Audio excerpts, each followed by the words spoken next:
Hello everyone. Today I'd like to speak about mental health awareness because it is Bell's Let's Talk Day, and it's a fitting time to bring this out into the open and to really delve into it for many reasons, but we're going to focus today on a few statistics and then get into mental health in the workplace.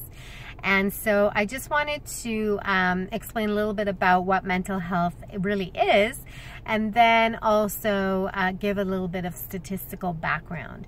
So mental health and addiction refers to a wide range of disorders affecting mood and thought pattern and behavior. So some of these are more common than others, and you might associate mental health issues with anxiety, with depression, with schizophrenia. Those usually are the top three most popular ones that people associate with mental health issues. And we also have addiction. So you can have gambling problems or substance abuse, right?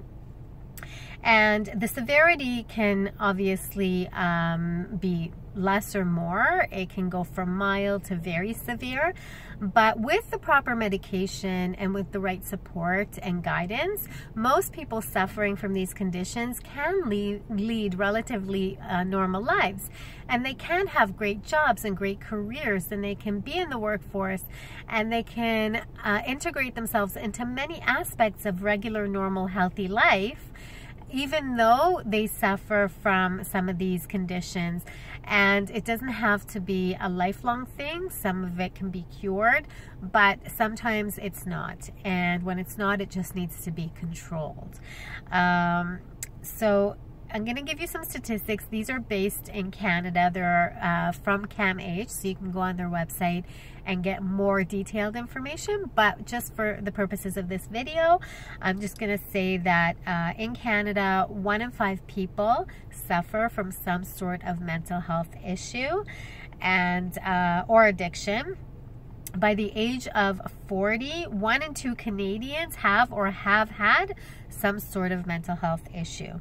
Now, suicide is a huge problem internationally among all ages and backgrounds and cultures, but you know, we often find it so tragic, and I've been posting lately about young people who have taken their own lives, young people who haven't even had a chance to taste life and to really see what it's all about, and they give up usually because they have been subjected to either bullying or other forms of, you know, negative situations such as abuse or something like that. So, you know, it really touches us when these things happen, but the statistics say that most of the people committing suicide are over the age of 45. In fact, over 50% of people committing suicide in Canada are over the age of 45. And, you know,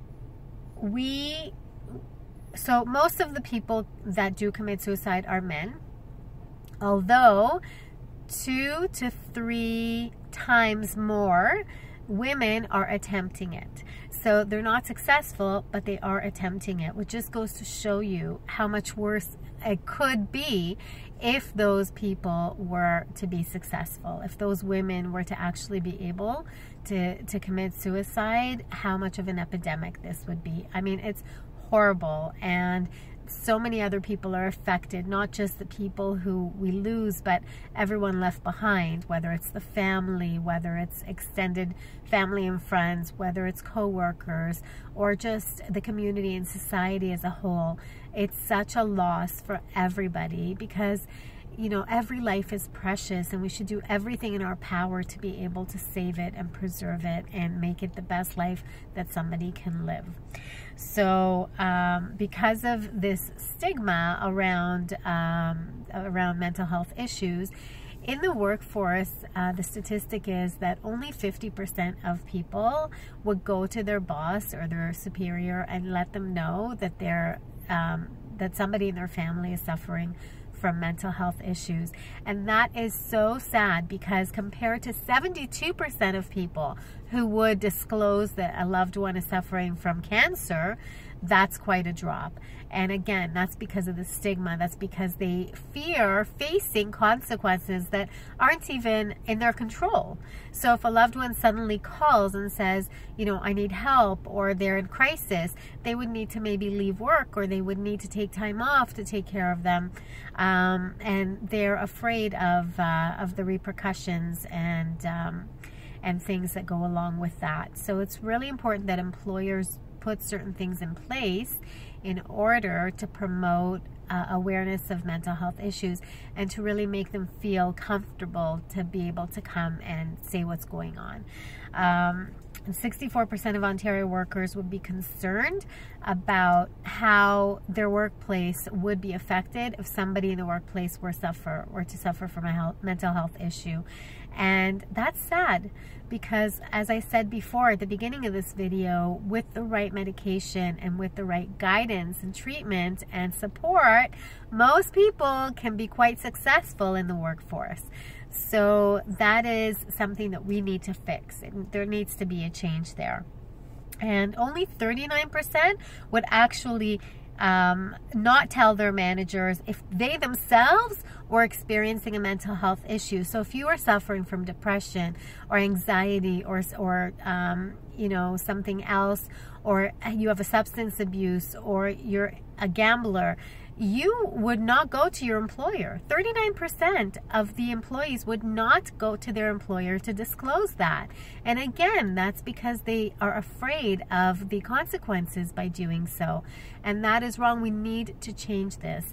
And so what employers can and should do, I've listed the top 5 things that I believe are the most important, no particular order.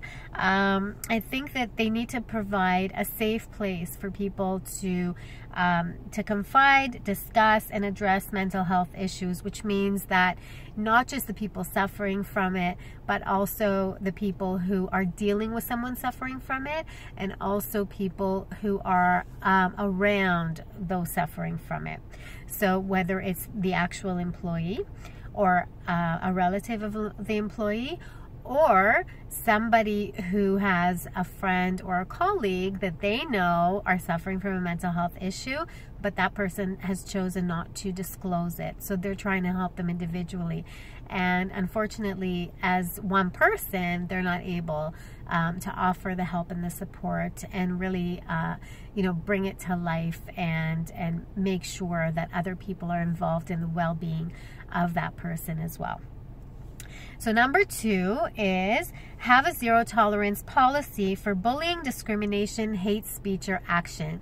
So we know that the statistics are pretty high for workplace bullying, because even as adults, we are still with the same mindset of having to, I guess, instill what we think on other people. And sometimes we act out or lash out. Sometimes we don't even recognize that we're being bullies. Sometimes we don't know that what we're doing is making the other people feel inferior or insecure, or we're just fostering, you know, a culture of this is what it is and suck it up, you need to deal with it. But no, it doesn't matter whether we're 5, 15, or 55. We should not be subjected to bullying. We should not be subjected to abuse. We should not have to live in fear. We should not have to worry about getting up in the morning and have anxiety about going to work. What are they going to say? What are they going to do? Are they going to judge me again? Are they going to get mad at me? Are they going to verbally assault me? Are they going to physically assault me? You know, how can I go to my boss? All of these things that should not be happening in the workforce. So it needs to be documented that there will be a zero tolerance policy for any of these things. And there will be repercussions and there will be consequences for anyone that's acting in such a way and making the other person a target of their behavior.